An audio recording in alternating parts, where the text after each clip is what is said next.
Good. Thank you so much. Telugu, I'm sorry. I don't know. Out of all the South Indian languages, since I was posted in Karnataka for quite a long time, so whenever I used to start a meeting in Karnataka, I always used to say Kannada Gotilla. Right? That means I don't know Kannada. I think so. Hindi is going to be perfectly fine for everybody over here.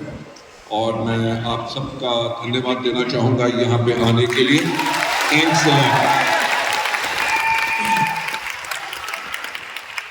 Lot. मैं आज बहुत सालों के बाद आज हैदराबाद में हूँ, right? और आप में से बहुत मेजॉरिटी हमारे लीडर्स वो हैं जिनको आज मैं पहली बार मिल रहा हूँ।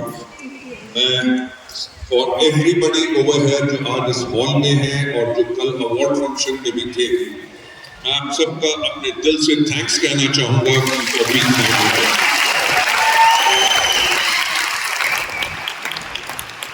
लेडीज एंड जेंटलमैन, वेस्टीज एक सपना था। One profile photograph, then thank you. I'm sorry because आप अगर रहेंगे ना तो मैं आपको देख के स्माइल करता रहूंगा, इनसे बात नहीं कर सकूंगा। Ladies and gentlemen, मेरा ख्याल से आप में से मेजॉरिटी लोग अब वेस्टीज को जानते हैं। Since you are BMCM qualifiers, आप लोगों ने इतना बेहतर काम किया। दीपक जी ने भी जैसे आपको बताया कि यस, तेलंगाना हमारे लिए नंबर 1 स्टेट है।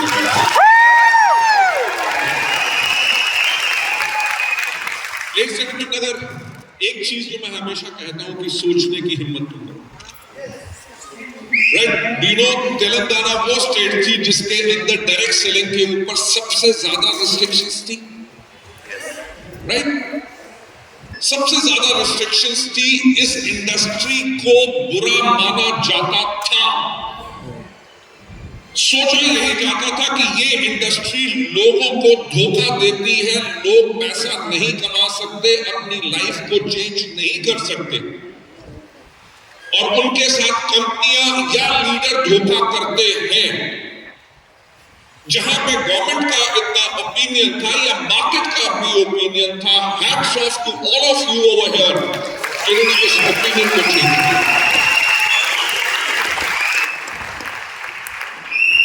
Ladies and gentlemen, जो मैं हमेशा कहता हूँ, और that is something which is in me genetically, क्या कि जो मैं हमेशा कहता हूँ कि सोचने की हिम्मत तो करो, राइट? कि अगर बड़ा सोचोगे तभी बड़ा करोगे, और वही हिम्मत हमने की राउंड अबाउट 2004 के अंदर जब हमने वेस्टीज की शुरुआत की। I'll tell you one thing कि उस टाइम पे I was chief executive officer of a multinational company. Kanwar was doing a wonderful job. Deepak had his own business. पर हम तीनों में एक बात थी कि हम तीनों इस इंडस्ट्री में 95-96 से जुड़े हुए थे।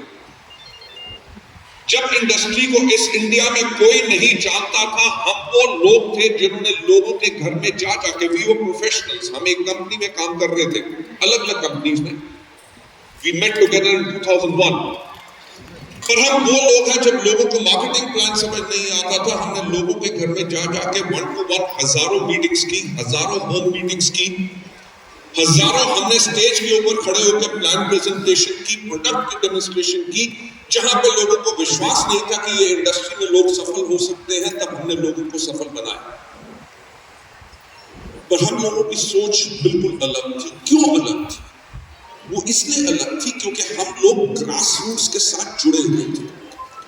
हमने लीडर्स के कंधे के ऊपर खड़ा होकर, जब वो डीमोटिवेटेड थे, हमने उनको मोटिवेट किया, उनकी टीम्स को क्रिएट किया, उनकी टीम्स को एजुकेट किया, उनकी टीम्स को मेंटर किया और उनको सफलता पे लेके गए। 1996 से लेके 2001 तक मैं एक कंपनी में था। I left that company, joined another company as a vice president, then left that, joined another company as a chief executive officer, और 2004 में टाइम ये आ गया उसको भी छोड़ना। क्यों? कंपनीज सब अच्छी थी, बल्कि हमारे सोचने का तरीका नहीं था। हम एक ऐसा फैमिली क्रिएट करना चाहते थे जो प्रो डिस्ट्रीब्यूटर हो। जैसे दीपक जी ने कहा कि 2003-04 वो टाइम था जब डायरेक्ट सेलिंग को देखा ये जाता था कि ये चोरों की इंडस्ट्री है। इसके अंदर लोगों को रिस्पेक्ट नहीं मिल सकती, लोग अपना कैरियर नहीं बना सकते, कंपनी ज्यादा देर तक चलेंगे नहीं। जब हमने 1986 से 2003 तक 4 तक इतना काम किया बाकी कंपनीज में, हमने कहा कि जब लोगों की सोच ही नहीं है बाकी कंपनीज की मैनेजमेंट की, तो हम कब तक लोगों के ऊपर उंगलियां उठाएंगे कि लोगों ने हमें करने नहीं दिया इस इंडस्ट्री के लिए जो हम करना चाहते थे। वहां पे शुरुआत हुई वेस्टीज। क्यों? हमने कहा कोई तो खड़ा होगा जो इस इंडस्ट्री को इसकी इज्जत दिलाएगा। वेस्टीज को हमने शुरू किया, सब कुछ अलग किया। मैं आज आपसे अपने दिल की बात शेयर कर रहा हूं। बहुत कम लोगों को इन चीजों के बारे में पता है जो मैं आज आप लोगों के साथ शेयर करना चाहता हूं। हमने कहा कि कोई तो खड़ा होगा जो इस इंडस्ट्री को अपनी इसकी इज्जत दिलाएगा। हमने सब कुछ अलग किया। तब कंपनीज के किट होते थे 10,000 का, 20,000 की ज्वाइनिंग, उसके अंदर जिसके पास साइकिल है उसको भी कार वॉश दिया जाता था, राइट? जिसके सिर पे बाल नहीं होते थे उसको शैम्पू और हेयर ऑयल दिया जाता था। So it was total front loading happening. और हमने वेस्टीज को शुरू करने से पहले ही दुनिया भर में जहां जहां नेटवर्क मार्केटिंग एक लीगल इंडस्ट्री थी वहां के लॉज को पढ़ा। आज जो आप वेस्टीज देख रहे हैं कि we are India's largest direct selling company and the 30th largest company in the world, वो कोई एक्सीडेंट नहीं था। It was design. हमने लॉस पढ़े और वेस्टीज को उसी प्रकार से बनाया कि जब लॉस आए हमें चेंज ना करना पड़े, सारी दुनिया को चेंज करना पड़े। 2004 में शुरुआत की। मैं आप लोगों से इसलिए ये चीजें बता रहा हूं क्योंकि जो आपका फेथ आज वेस्टीज में है ये कभी टूटना नहीं चाहिए। बिकॉज वेस्टीज को बनाया ही उसी तरीके से गया था। अभी तो शुरुआत है, आने वाले टाइम में देखना we will be amongst the top 10 direct selling company.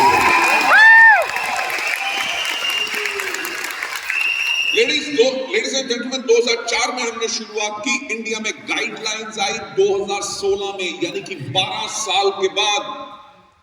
And Vestige was prepared for it 12 years ago.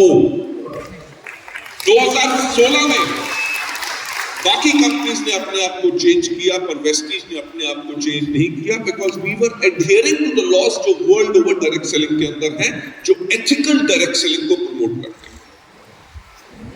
Ladies and gentlemen, before I take you on to the presentation, because आज हमारा बहुत स्पेशल दिन है क्योंकि ये दिन आप लोगों के लिए है, मैं आप लोगों को एक चीज बताना चाहूंगा कि जब मैंने वेस्टीज की शुरुआत की तो लोग आके मुझसे पूछते थे। कोई कहता था कि 3 महीने में कंपनी बंद होगी, कोई कहता था 6 महीने में बंद होगी, कोई कहता था 9 महीने में बंद होगी। आप लोग सोचते हैं कि आपको लोग कहते हैं कि आप सफल होंगे कि नहीं होंगे। मुझे भी कहा गया, एक आदमी ने तो इतना भी कहा कि मिस्टर बाली लोगों का पैसा लेके कब भागोगे। World is very very cruel, they won't leave you। और जो चीज आपको कभी नहीं छोड़ती वो होती है आपका रिजॉल्व कि मुझे सफल होना है, राइट? आई स्टिल रिमेंबर कि मुझसे एक आदमी ने आके पूछा कि मिस्टर बाली आपका विजन क्या है वेस्टीज के लिए। मैंने उनसे कहा कि आज के 5 साल के बाद, 5 दिन नहीं कहा, 5 महीने नहीं कहा, क्योंकि जब आप बड़ा बिल्ड करते हैं you have got to give it time to build it. मैंने कहा कि आज के 5 साल के बाद इंडिया में जब कोई भी पूछे कि एक अच्छी डायरेक्ट सेलिंग कंपनी कैसी होती है तो लोगों की जुबान पे एक ही नाम हो और वो नाम हो वेस्टीज।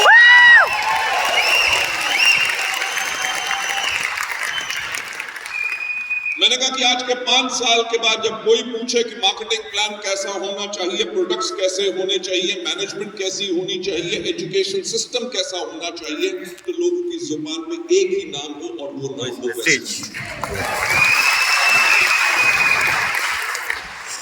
Try to think।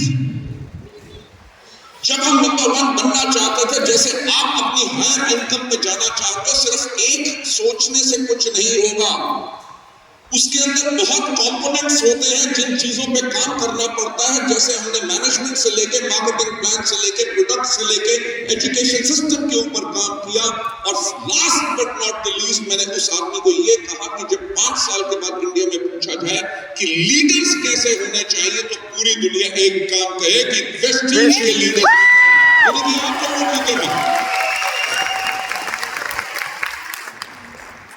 मुझे एक बात बताओ, वो सपना सच हुआ कि नहीं? आज के दिन पे जो भी कंपनी आती है वेस्टीज के लीडर्स को टारगेट करती है। क्यों? क्योंकि द बेस्ट लीडरशिप जो कंट्री के अंदर है वो वेस्टीज के पास। लोग हमारे मार्केटिंग प्लान को कॉपी करते हैं, जहां स्पिरुलिना, फ्लैक्स, एलोवेरा कभी किसी कंपनी में नहीं होता था, जो भी कंपनी आती है वो वेस्टीज के प्रोडक्ट को कॉपी करती है। पूरे इंडिया में किसी को ये नहीं पता था सिस्टम यूनिफॉर्म क्या है। वेस्टीज की सिस्टम यूनिफॉर्म वो भी कॉपी करते हैं, black suit, white shirt, tie दूसरी लगा लेते हैं। अगर हम फोटो ऐसे खिंचवाते हैं तो वो कभी ऐसे या ऐसे या ऐसे करके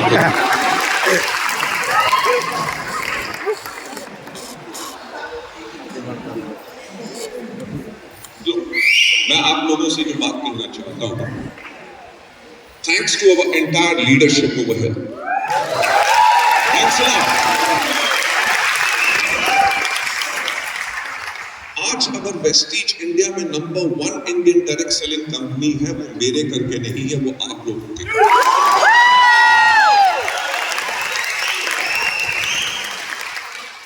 वेस्टीज को इतनी बड़ी ऑर्गेनाइजेशन किसने बनाया? मैंने नहीं बनाया, आप लोगों ने बनाया। आज तेलंगाना अगर हमारे लिए नंबर 1 है,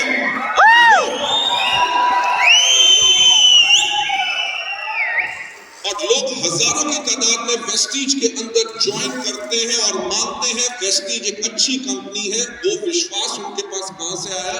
वो विश्वास आपने दिलाया कि वेस्टीज एक अच्छी हो। Ladies and gentlemen, Vestige is poised for greater amount of growth. Right? मेरा हमेशा कहना होता है कि सफलता उसी को मिलती है जिसकी तैयारी अच्छी होती है।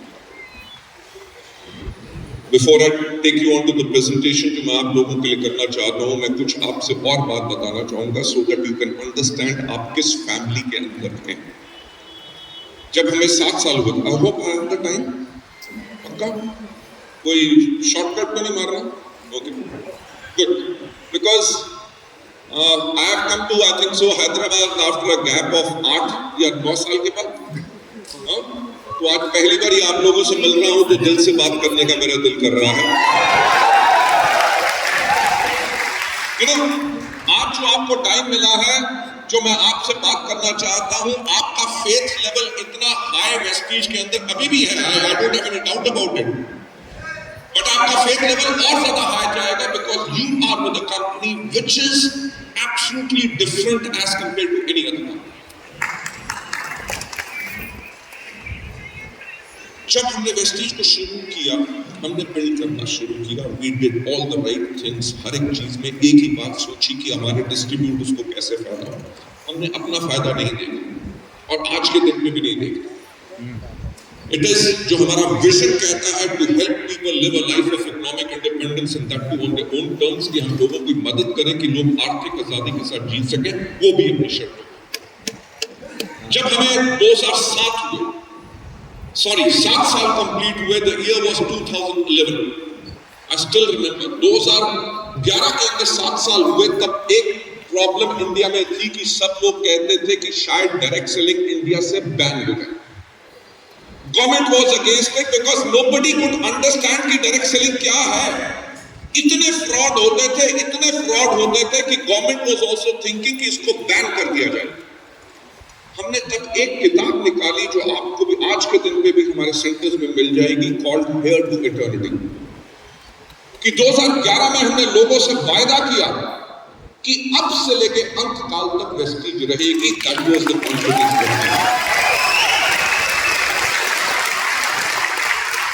हमने उस किताब का नाम रखा 7 वंडर ईयर्स। क्यों? क्योंकि हमें 7 साल कंप्लीट हुए और दुनिया में हफ्ते में दिन कितने होते हैं? 7। दुनिया में समुद्र कितने हैं? दुनिया में अजूबे कितने हैं? So हमने इंस्पिरेशन ली, because as a leader you will also have to take an inspiration to make your business grow.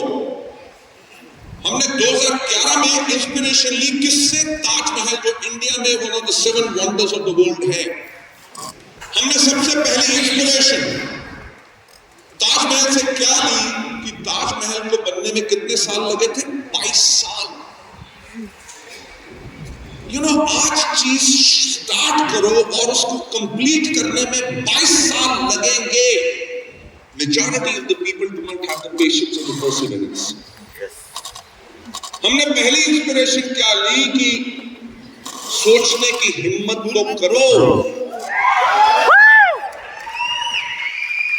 कि ताजमहल को भी बनाने के लिए किसने सोचने की तो हिम्मत की कि आज शुरू करेंगे और 22 साल के बाद कंप्लीट होगा। और 2011 में हमारा टर्नओवर था मात्र 50 करोड़ और हमने कहा कि 2020 के अंदर हम अपना टर्नओवर करेंगे 5000 करोड़, यानी कि सोचने की हिम्मत की।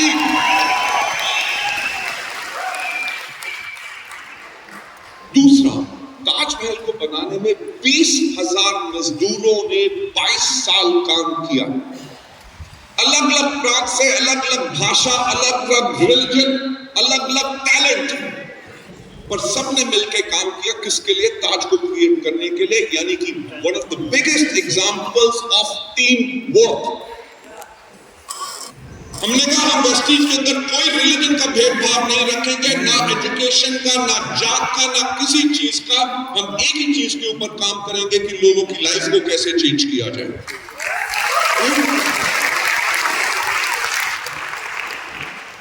थर्ड जो इंस्पिरेशन हमने ली, ताज को बनने में कितनी प्रॉब्लम आई होगी।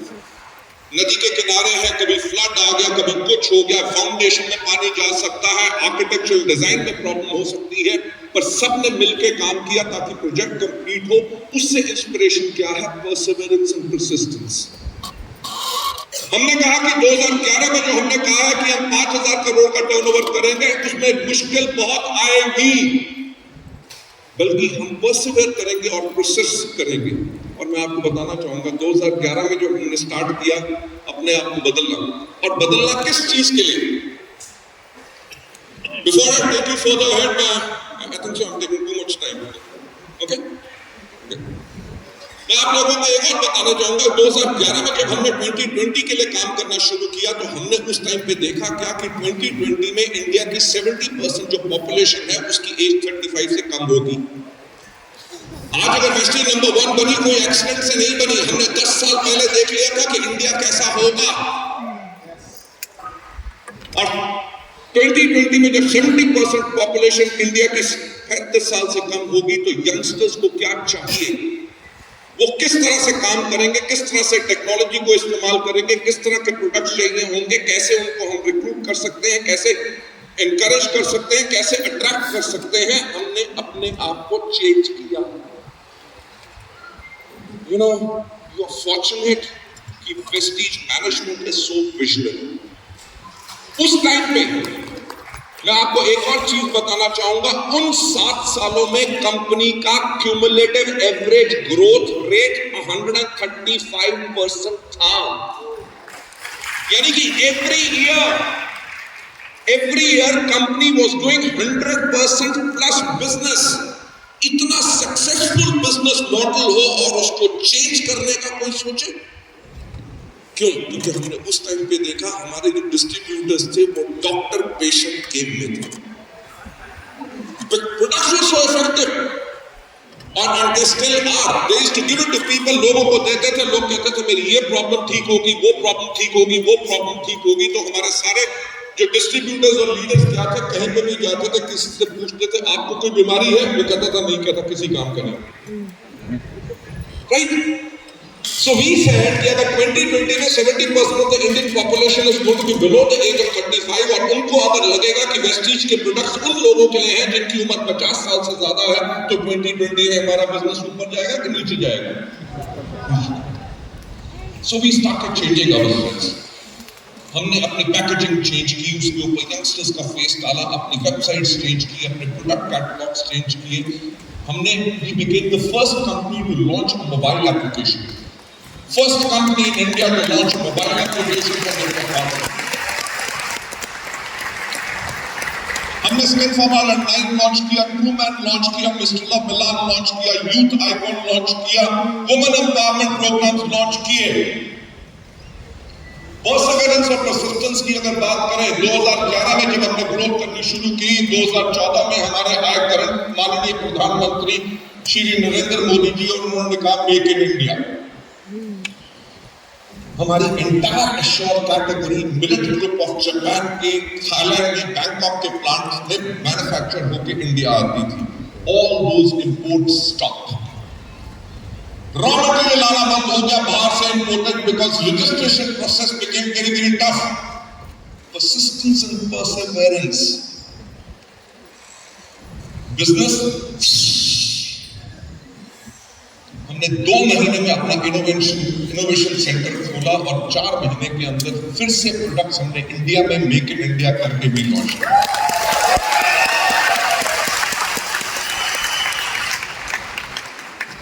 ये चीज अपने दिमाग में रखना कि आप उस कंपनी के साथ हैं जो which will never say die। बड़ी से बड़ी प्रॉब्लम आएगी, उसके साथ हम फिर से लड़के खड़े होते हैं, क्योंकि हम खड़े हुए हैं। 2014 में मेक इन इंडिया हुआ, 2016 के अंदर हो गया डीमोनेटाइजेशन, राइट? Every 2 years। 2016 में जब डीमोनेटाइजेशन हुई, हमारा मंथली टर्नओवर 72 करोड़ था, which dropped to 47 crore in a single month. We came down 50%. हमने 1 साल फिर लगाया, it took us 1 year to go back to 72 crore, क्योंकि हमने कहा था कि हम वापस उस जगह जाएंगे। 2016 में डीमोनेटाइजेशन हुई, 2018 में आ गया GST, राइट? जिन प्रोडक्ट कैटेगरीज के ऊपर पहले वैट 5% होता था, दे स्ट्रेट अवे वेंट टू 12% और 18%। मार्केट में नेगेटिविटी हो गई कि वेस्टीज ने प्रोडक्ट की प्राइस बढ़ा दिया, बिजनेस बिकेम डाउन। वहां से हमने फिर बिजनेस को बिल्ड किया। 2020 में कौन आया? Corona, Covid, right? And can you believe, इतने चैलेंजेस लेने के बाद भी continuously Vestige is growing not only in India but all across the world.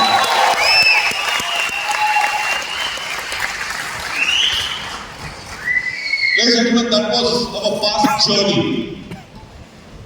जब 2020 में कोविड आया, 2021 के अंदर हमने वेस्टीज के अंदर स्ट्रैटेजिक थिंकिंग ग्रुप बनाया। स्ट्रैटेजिक थिंकिंग ग्रुप काहे के लिए कि 2030 कैसा होगा। Can you imagine 2030 में क्या होगा? Have you ever thought about it? Right?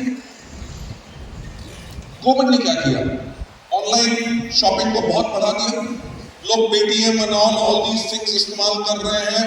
आप सबके पास स्मार्टफोन्स हैं, हाँ या ना? हाँ या ना?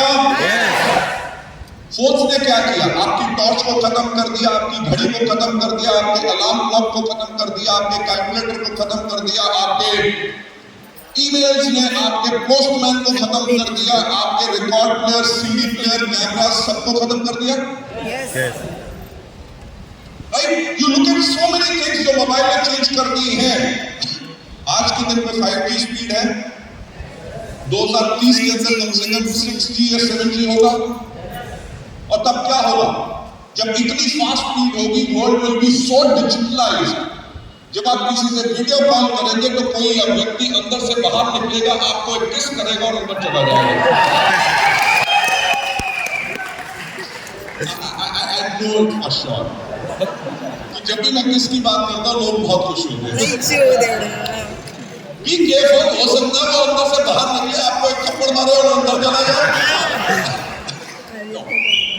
मेरा सिंपल कहने का पर्पस क्या है? What I'm trying to say is कि आपकी कंपनी ने अपना पूरा रोड मैप बना लिया है और काम करना शुरू कर दिया है कि 2030 के अंदर जब वर्ल्ड इतना डिजिटलाइज हो जाएगा तो आप अपने सोशल मीडिया को इस्तेमाल करके कैसे प्रॉस्पेक्टिंग करेंगे, कैसे प्रोडक्ट सेल करेंगे, कैसे लोगों को साइन अप कराएंगे, जब उन्होंने साइन अप हो गया तो उनको इंफॉर्मेशन कैसे देंगे, उनको प्रोडक्ट के बारे में, मीटिंग के बारे में, मोटिवेशन के बारे में, वो अपने बिजनेस को कैसे जान सकेंगे। अगर उन्होंने अपने कस्टमर को एक लिंक भेजा प्रोडक्ट के बारे में या ज्वाइनिंग के बारे में, उनके कस्टमर प्रॉस्पेक्ट ने उसके ऊपर क्लिक किया, वो सीधा उनको लेके जाए उसी जगह पे जहां पे वो प्रोडक्ट का ऑर्डर प्लेस कर सके, अपनी ज्वाइनिंग प्लेस कर सके।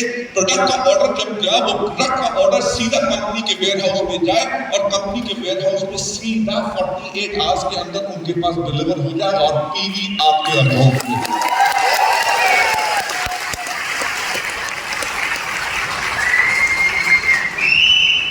मैं एक ही बात कहता हूं कि सफलता उन्हीं को मिलती है जिनकी तैयारी अच्छी है। इन्वेस्टीज की तैयारी बहुत अच्छी है, बहुत कंपनियां हैं, बहुत कंपटीशन है, राइट। कभी क्रिप्टो करेंसी में आएगा, कभी फॉरेक्स ट्रेड में आएगा, कभी बकरी के अंदर आएगा, कभी मोटरसाइकिल के ऊपर आएगा, फिर भी। पर पॉइंट इज, जब तक हम फ्यूचरिस्टिक थिंकिंग रखते हैं, which you all also have to, comfort level में मत जाना। You might be earning 2 lakh rupees, 5 lakh rupees or 10 lakh or 20 lakh rupees over here, but don't go into comfort level. क्योंकि जैसे wasting में आज के दिन पे भी हम कंफर्ट लेवल में नहीं है। We are still working 7 days a week। क्यों? क्योंकि हमारा पर्पस ये है कि लोगों की लाइफ कैसे चेंज करना। जब हमारी टॉप लीडरशिप की लाइफ चेंज हो गई है, आपकी लाइफ किसने चेंज की? आपके डाउनलाइंस ने, राइट? नाउ इन रिटर्न ये आपकी रिस्पॉन्सिबिलिटी है कि आप ज्यादा से ज्यादा अपने डाउनलाइंस की लाइफ को चेंज करो। Are you ready for that? Thank you so much. I'll take you to the next part of the presentation.